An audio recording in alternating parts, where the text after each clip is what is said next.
একজন লোক ছোটবেলা গল্প শুনেছি, বট গাছের নিচে শুয়ে শুয়ে আল্লাহর গালি দিচ্ছে। আল্লাহর কেমন বিবেক, ইয়া বড় বট গাছ আর বট ফলগুলা এত ছোট ছোট, আর লাউ গাছ আর কুমড়া গাছের ইয়েটা কি খুব মোটা না চিকন? চিকন হয়ে এরকম বেড়ে ওঠে লাউ গাছ। লাউ গাছরে দিল আল্লাহ এত চিকন করে, ফল দিছে এত মোটা। আর এত বিশাল বড় বট গাছ, এটার ফল হইলো এত ছোট। তো আল্লাহর গালি দিতে দিতে কোন সময় যে ঘুমায় গেছে নিজেও জানে না।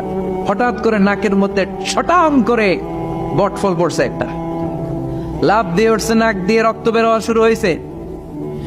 রক্ত মুছতে মুছতে মনে মনে ভাবে, আসলেই তো আমি বড় একটা উল্লুক্কা পাঠা। আজকে এই বট গাছের মধ্যে যদি লাউয়ের মতো ফল দিত, কুমড়ার মতো ফল দিত, আমার নাকের উপরে ওই লাউ আর কুমড়া বললে আমি থাকতাম না, আমি বিদায় হয়ে যেতাম, অক্কা পেয়ে যেতাম, ঠিক কিনা? যেখানে যেটা যেভাবে যতটুকু দরকার তার নাম, চিৎকার করে তার নাম।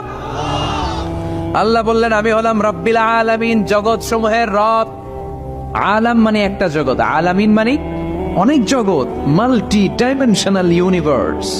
উদ্ভিদ জগতের রব তিনি, প্রাণী জগতের রব তিনি, সাগর জলের অতল গহ্বর জগতের রব তিনি, মহাকাশের জগতের রব তিনি, সৌর জগতের রব তিনি, অদৃশ্য জগতের রব তিনি। চিল্লায় বলেন ঠিক কিনা? এজন্য আল্লাহ বললেন আলহামদুলিল্লাহি রাব্বিল আলামিন, যত জগৎ আছে সব জগতের রব আল্লাহর জন্য প্রশংসা। রাজি আছেন? আরো শুনবেন?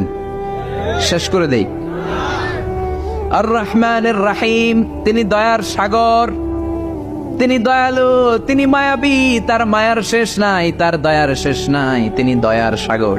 আল্লাহ তুমি দয়ার সাগর, রহমানুর রহিম, তোমার দয়াই পূর্ণ আমার সারা নিশিদিন। সুবহানাল্লাহ পড়েন। আল্লাহ বলল রাহমাতি ওয়াসিআত কুল্লা শাই, সব জায়গায় আমার রহমত বিস্তৃত, এমন কোন জায়গা নাই যেই জায়গায় আমি আল্লাহর রহমত নাই। আল্লাহর রহমত ছাড়া পৃথিবীতে কিছু হয় নাকি? এই যে আজকে বসে আছি, ওয়াজ শুনতেছি, কার রহমতে? কার দয়ায়?